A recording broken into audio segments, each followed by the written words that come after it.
Mais uma vez, paz seja convosco. Amém. Agora vai valer. Tá? Estamos tratando nesse primeiro período sobre Abacuque. Abacuque tem sido um livro interessante, porque apesar de ele ter sido escrito há milhares de anos atrás, ele é extremamente atual, como todos os livros da Bíblia.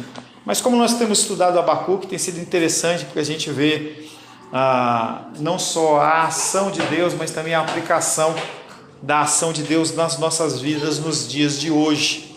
Semana passada nós trabalhamos com Abacuque 3,14, que disse assim: traspassa a cabeça dos guerreiros do inimigo com as suas próprias lanças, os quais como tempestade avançam para me destruir. Regozijam-se como se estivessem para devorar o pobre às ocultas. E o que nós trabalhamos na semana passada, eu não vou ler para a gente ganhar tempo, tá? Abacuque capítulo 3, nós já lemos várias vezes.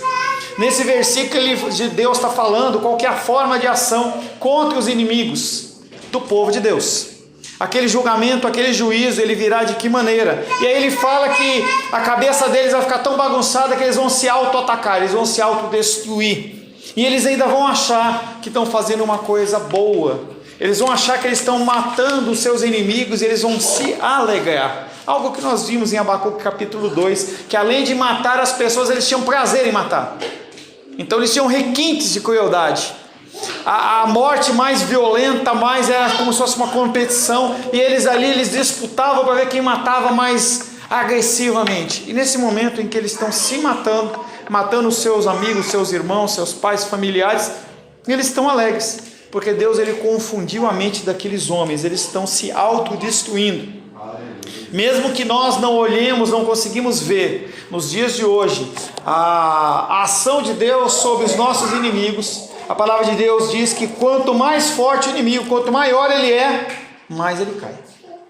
Deus é um Deus que abate, levanta e abate presidentes, reis, autoridades. Por isso que as nossas orações, elas têm valia. Quando você ora pelos poderes, não são orações que são orações vãs, elas têm sentido. O Senhor ele pode levantar alguém ou derrubar alguém assim, no momento assim que ele quer. Citamos exemplos como de Amã, lá no livro de Esther, que levantou aquela forca para Mordecai, e ele foi enforcado na sua própria forca.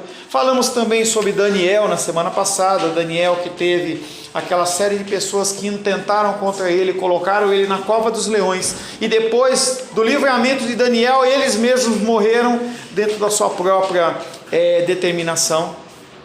Em Abacuque 3,15, nós vimos que o Senhor marcha com os teus cavalos pelo mar, pela massa das grandes águas, e ali mostra a fé de Abacuque, antes abalada, começa a ressurgir, e aí ele começa a lembrar dos feitos passados, em especial do Mar Vermelho, e é uma lembrança para nós a respeito das coisas que Deus já fez no passado para a gente, em que essa lembrança tem que ser algo que nos move, algo que nos motiva a continuar caminhando.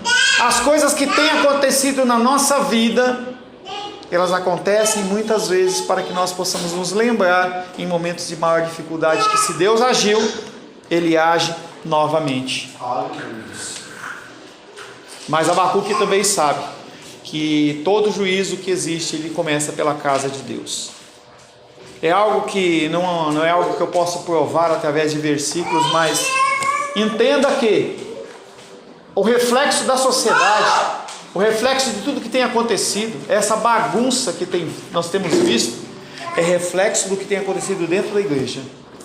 A formação dos cristãos, o meio de agir, a forma, os pensamentos, a ação na sociedade com um troco, numa forma de dirigir, todas essas formas são reflexo da sociedade, ou melhor, a da sociedade é reflexo da ação nossa, dos nossos pensamentos. Nós temos um modo de agir inteiramente desprezível no que tange ao próximo, em especial aqueles que não são nossos amigos ou nossos familiares. Nós colocamos em segundo, terceiro, quarto plano, e o que acontece é que a sociedade reflete exatamente isso, essa forma de agir. O juízo, ele deve e vai começar pela casa de Deus. No finalzinho da aula ontem nós lemos Abacuque 3,16, que fala: ouviu, o profeta ouvindo Deus, ouviu e o meu íntimo se comoveu, A sua voz tremeram os meus lábios, entrou a podridão nos meus ossos, e os joelhos me vacilaram, pois em silêncio devo esperar o dia da angústia, que virá contra o povo que nos acomete. Sempre desde o começo o esquema do diálogo de Abacuque com Deus era um diálogo. Ele falava... Vai vir chorar aqui, filha? Chora para lá. O esquema do discurso de Abacuque com Deus era um diálogo. Ele fala, Deus ouve, Deus fala, ele ouve, mas nesse momento, com a declaração da lei, do juízo que vai acontecer, o profeta ele fica abalado, ele só pode ficar de boca fechada. E aí uma série de sinais que nós trabalhamos na semana passada, ele ficou tão nervoso que os lábios dele começaram a tremer de nervoso, a pressão dele deve ir lá em cima. Entrou a podridão nos meus ossos, ele sentiu dor física, algo que muitas vezes nós sentimos em momentos de grande angústia. Você sente uma angústia tão grande que você sente doer juntas, doer o corpo. Ele fala que os joelhos dele vacilaram, ele não conseguiu ficar de pé. E o que ele pôde fazer é ficar em silêncio na presença de Deus. O profeta dessa vez ele está mudo. A expressão do profeta com respeito ao efeito do discurso do Senhor é uma experiência física e real. É algo que eu estava tratando ontem com o nosso irmão André, falando exatamente sobre o corpo humano, em que nós somos formados por uma parte material e uma parte imaterial. Mas tudo que acontece no nosso material interfere ou reage na nossa parte imaterial.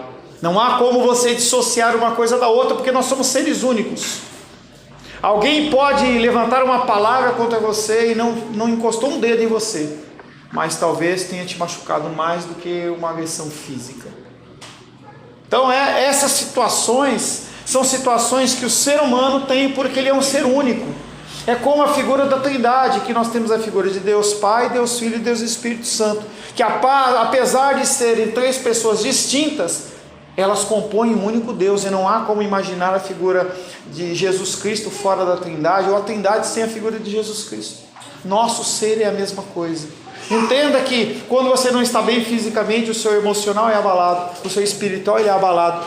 Se você não está bem espiritualmente, você se abate. Se você está fisicamente debilitado, você não consegue levantar, orar, não consegue fazer nada.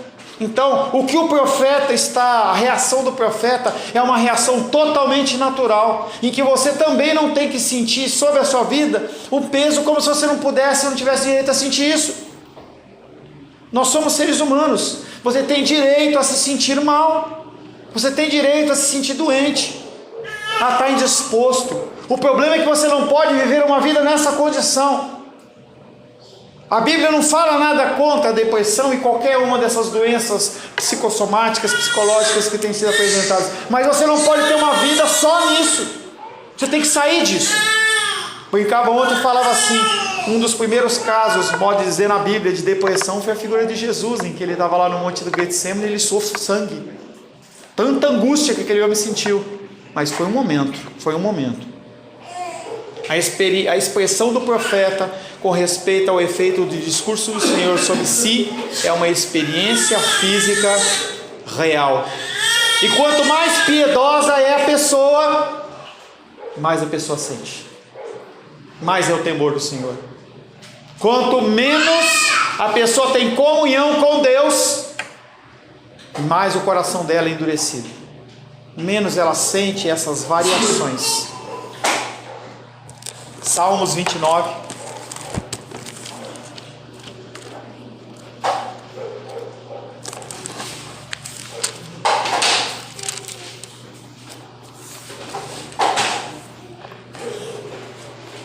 (3 a 5), alguém?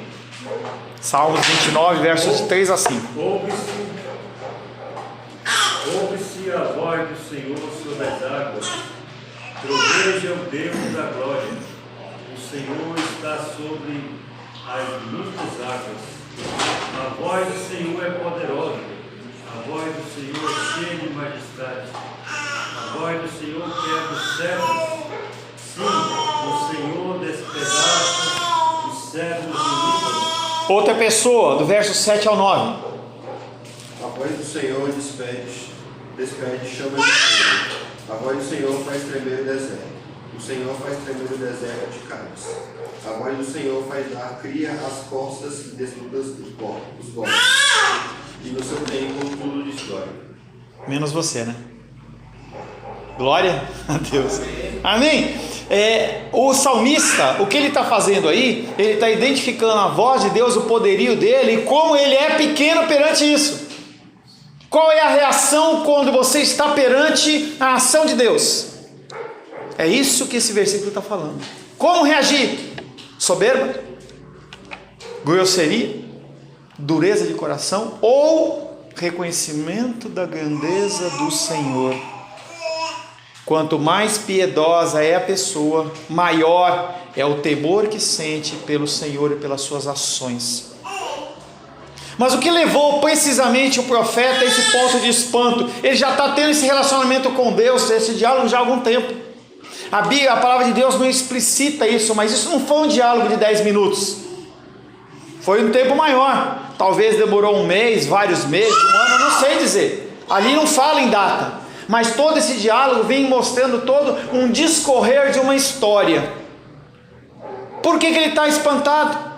O Senhor não disse sobre o juízo sobre os inimigos? E que o primeiro que iria sofrer era Israel?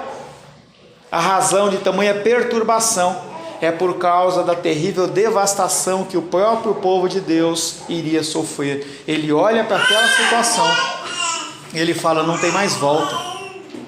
Não tem mais volta. E a destruição sobre tudo aquilo que ele conhece e ele preza, vai ser total e completa. Por mais que ele entenda, ele tem medo. Por mais que ele entenda que Deus está no controle de todas as coisas, ele sofre. Mais um exemplo de humanidade do profeta que você tem o direito. Não é dúvida de Deus, mas é temor, aquela preocupação. Como que vai ser isso? O profeta está numa situação como essa. O livramento, mesmo que garantido, só virá após o juízo. Tempos depois, quando o remanescente fiel de Israel ficou reduzido a um único indivíduo. Qual é o remanescente de Israel? Quem é? Jesus Cristo. Tempos depois, quando o remanescente fiel de Israel ficou reduzido a um único homem, uma circunstância semelhante aconteceu. Sozinho no Getsemane. Lembrando que eu já falei para vocês que não é Getsemane, mas é Getsemane, porque é uma palavra grega, então não é GE, é GUE, Getsemane, tá? Sozinho no Getsemane, enquanto ele interiormente ele pensava e imaginava o terrível ação da vida, sobre a vida dele, do inferno que ele iria descer, o próprio Jesus suou sangue. Está lá em Lucas 22, 44. Mesmo tendo certeza que o Senhor não deixaria sua alma no inferno. Salmos 16, 10.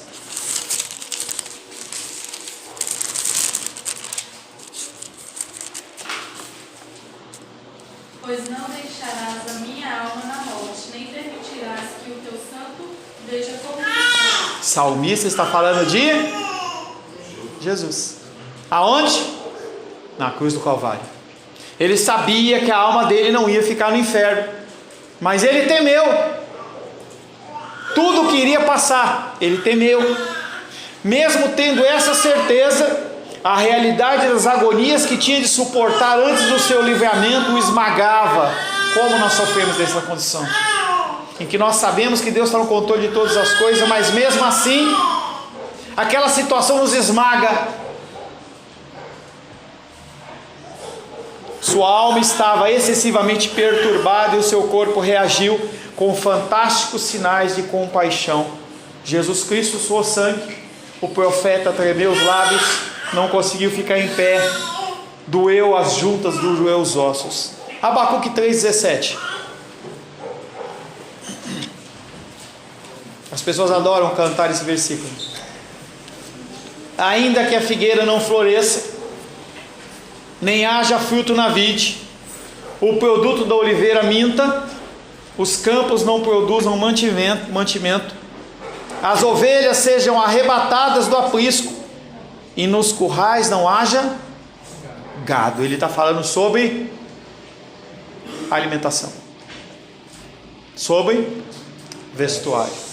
A palavra de Deus diz que se você tiver comida e vestuário, se dê por satisfeito.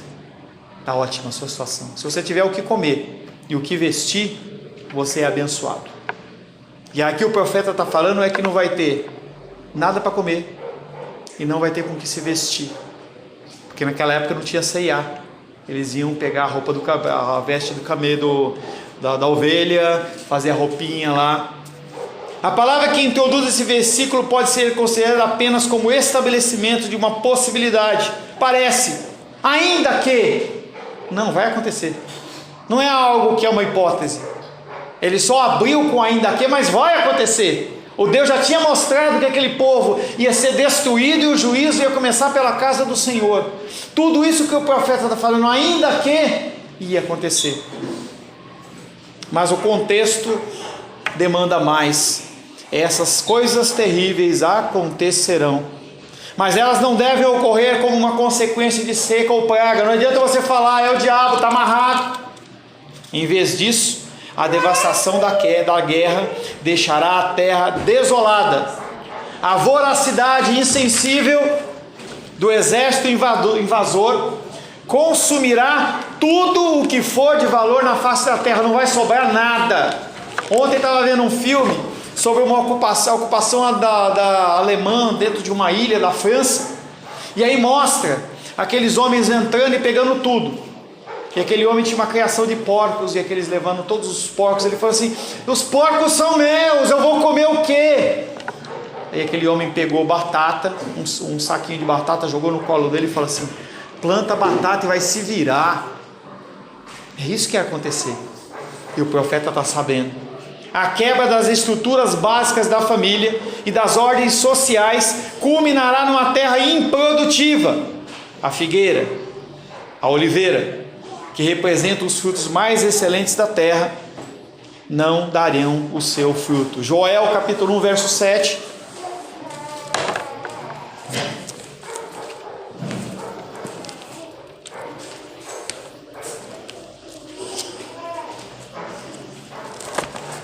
Joel 1,7, Bíblia da Igreja 604.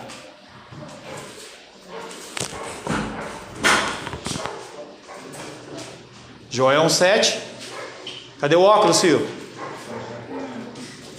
Fez de minha vide uma assolação, destroçou a minha figueira, tirou-lhe a casca e lançou por terra. Os seus sarmentos se fizeram brancos. Sempre se cita figueira e oliveira, que são símbolos de Israel e são os frutos mais excelentes da terra. O grão dos campos, as ovelhas e o gado compreendem as necessidades de pão, leite e carne. A ausência desses itens significa que não haveria bolos de figo, vinho e óleo de unção. Não óleo de unção para o cara fazer unção, não, era medicamento.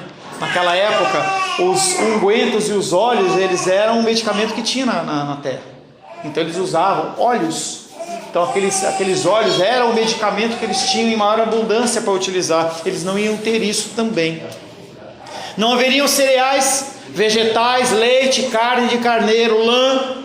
Nenhuma dessas necessidades ou prazeres estariam disponíveis ao profeta e ao seu povo. No contraste mais nítido com o espírito de queixa e descrença manifestado por Israel no deserto, a mesma queixa que aquele povo no deserto 40 anos reclamou, agora eles iam ter motivo. Agora eles iam ter. Hoje está atacada, galera, né? Tem que ser que nem aquela hora que você está falando, aí passa o caminhão da pamonha, né? Passa o caminhão da pamonha, você espera o caminhão da pamonha passar, para aí depois você falar. No contraste mais nítido com o espírito de queixa e descrença manifestado por Israel no deserto, Abacuque abertamente reconhece a perda iminente desses luxos, bem como as necessidades da vida, mas mesmo assim ele crê. Mesmo vendo toda essa situação, o profeta ele continua acreditando que Deus ele é soberano. Por que nós, nas nossas mínimas dificuldades, nós descremos do Senhor? Eu postei um negócio na internet, não sei se foi na igreja também. Apenas 2 pessoas comentaram. Se hoje você recebesse apenas o que você agradeceu ontem, como seria o seu dia? Se você hoje recebesse apenas a porção do que você agradeceu a Deus que você recebeu ontem, como seria o seu dia? Nós somos gratos. Nós agradecemos pelo alimento, pelo vestuário, pelo transporte. Você agradeceu hoje pelo transporte que ele trouxe para cá? Ou é uma coisa comum?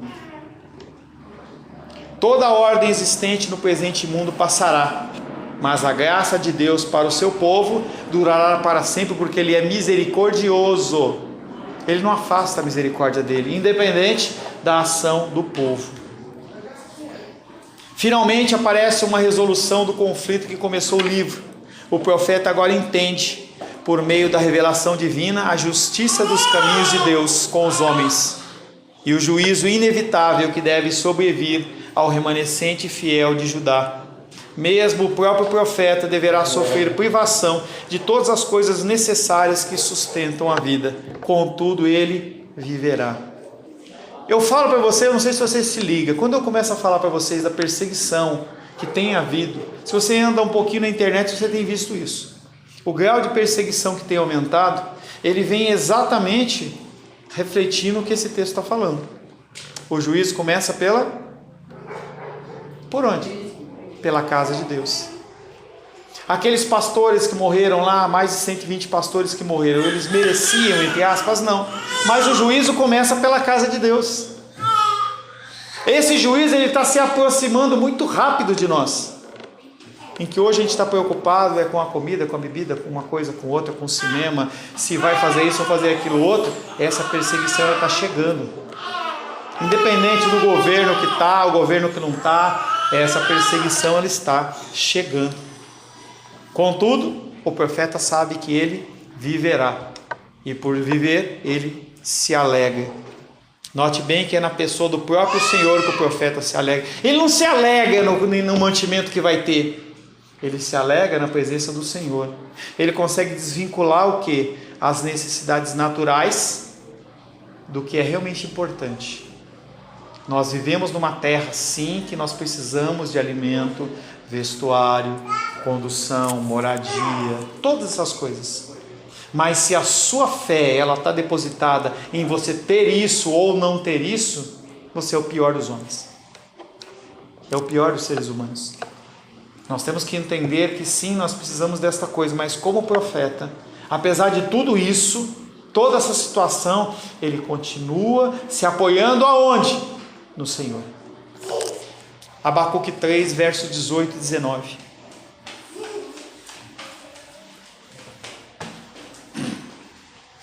Que aproveita o ídolo? Pastor, você está falando de ídolo imagem? Que aproveita o ídolo? Visto que o seu artífice o esculpiu. E a imagem de fundição, mestra de mentiras, para que o artífice confie na obra, fazendo ídolos mudos. Ai daquele que diz à madeira, acorda, e a pedra muda, desperta. Pode o ídolo ensinar? Eis que está coberto de ouro e prata, mas no seu interior não há fôlego nenhum. Sim, pastor, ele está falando aqui de imagem de escultura. Realmente está. Mas entenda que esse contexto de ídolo, ele transcende uma imagem de escultura para seu bem-estar, sua família, seu carro, sua casa, seu trabalho, seu lazer e todas essas coisas que fazem parte da nossa vida. Que muitas vezes nós temos como um ídolo maior do que uma imagem de escultura. Ele chama o Senhor da sua salvação. Por meio de tal designação, o profeta expressa sua confiança de que o Senhor, por fim, efetuará o seu livramento. Ele olha como se estivesse de frente às imagens de escultura, os ídolos daquele povo que estava para invadir, que ia ser a ferramenta de juízo do Senhor. E ele olha para aqueles seres e ele desdenha deles. Que aproveita o ídolo? Você pode dizer para a madeira acorda? Você pode dizer para a pedra desperta? Não. Mas eu posso olhar para o meu Deus e falar, e buscar dele a salvação. De uma perspectiva do Antigo Testamento, essa salvação não pode ser percebida como uma realidade meramente espiritual, em contraste com sua perda de todas as posses materiais. Ao contrário, a salvação deve incluir todas as bênçãos materiais que a vida pode oferecer, juntamente com a integridade de uma alma unida a Deus, mas o mais importante é a nossa comunhão com o Senhor. Ele não vai deixar com que nós padeçamos ao ponto de abandonarmos a nossa fé. Ele sabe que a gente precisa de alimento, que a gente precisa de todas essas coisas, mas nós não podemos, falo de novo, a gente não pode depositar nossa fé nessas coisas. A transição de um profeta queixoso para um profeta jubiloso certamente deve ser vista como obra da graça soberana de Deus. Como que esse homem estava tão choroso e agora ele está tão em júbilo? Graça de Deus. Graça de Deus. A graça de Deus faz com que nós suplantemos essas lutas, dificuldades e consigamos olhar de uma maneira diferente. É um fatorzinho que todo cristão tem, numa medida maior ou menor, chama-se perseverança. Essa perseverança procede dele. Por que o profeta não ficou apavorado? Volta uma história que eu já contei para vocês, os mais antigos vão lembrar. Naquela fatídica sexta-feira, quando Zélia Cardoso de Mello apareceu e congelou todas as poupanças. E falou assim, olha, a partir de hoje, os insumos bancários eles estão congelados e você na segunda-feira pode tirar no máximo R$100. E aí as pessoas ficaram desesperadas. Pessoas naquela noite se mataram, porque ficaram desesperadas. O profeta está numa situação como essa, mas ele sabe que a provisão vem do Senhor. Nada mais pode explicar como uma pessoa pode estar feliz e contente quando enfrenta as calamidades que Abacuque haveria de experimentar.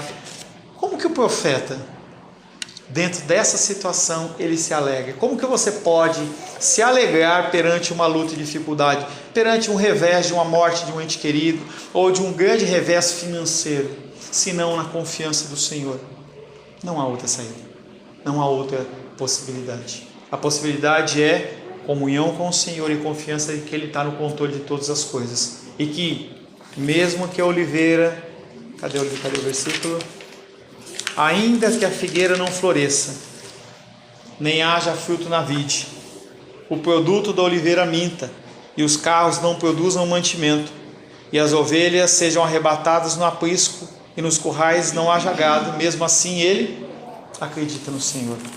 Eu quero finalizar com você Abacuque, lendo Abacuque capítulo 3 inteiro. Abacuque 3, abre aí.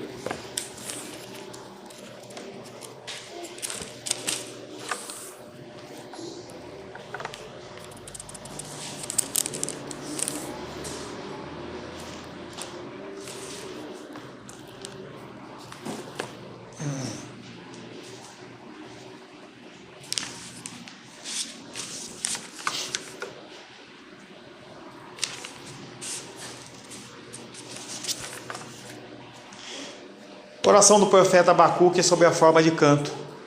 Tenho ouvido, ó Senhor, as tuas declarações e me sinto alarmado. Aviva a tua obra, ó Senhor, no decorrer dos anos, e no decurso dos anos faze-a conhecida.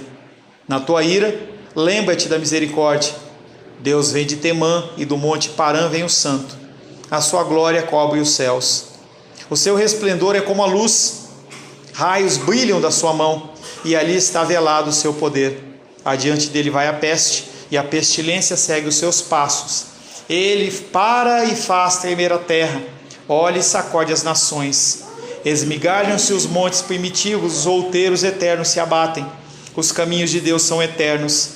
Vejo as tendas de Cusã em aflição, os acampamentos da terra de Midian tremem. Acaso é contra os rios, Senhor, que estás irado? É contra os ribeiros a tua ira, ou contra o mar o teu furor? Já que andas montado nos teus cavalos, nos teus carros de vitória, tiras a descoberto o teu arco, e farta está a sua aljava de flechas. Os montes te veem e se contorcem, passam torrentes de água. As profundezas do mar fazem ouvir a sua voz, e levantam bem alto as suas mãos. O sol e a lua param nas suas moradas, ao resplandecer a luz das suas flechas sibilantes, ao fulgor do relâmpago da tua lança. Na tua indignação marchas pela terra, na tua ira calcas aos pés as nações. Tu sais para salvamento do teu povo, para salvar o teu ungido.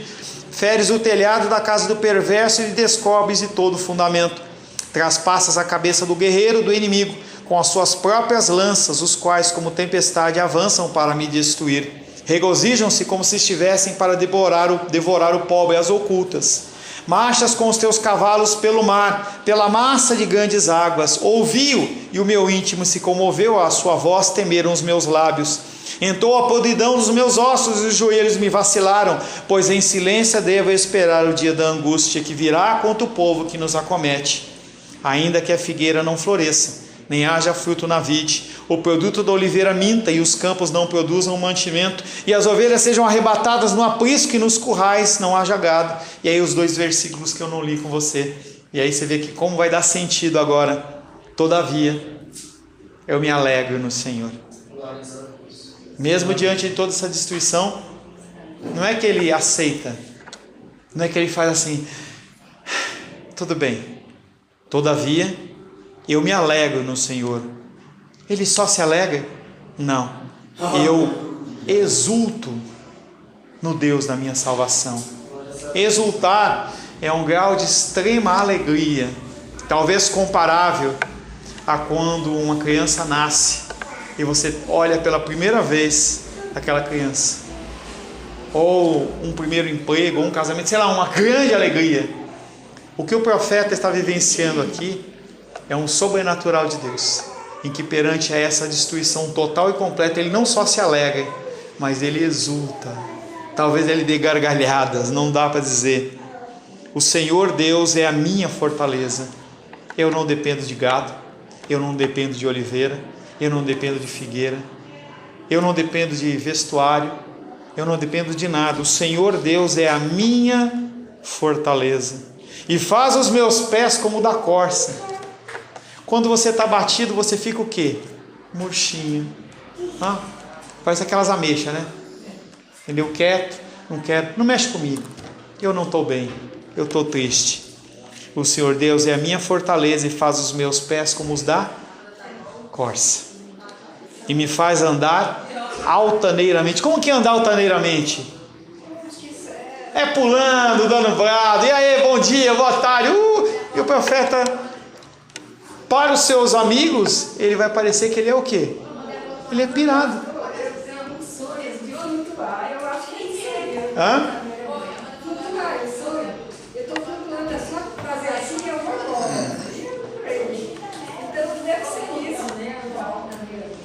Como um porta-voz do povo de Deus nesse cântico para ser celebrado ao longo das eras futuras, o profeta demonstra a magnificência, a grandeza de uma fé vitoriosa.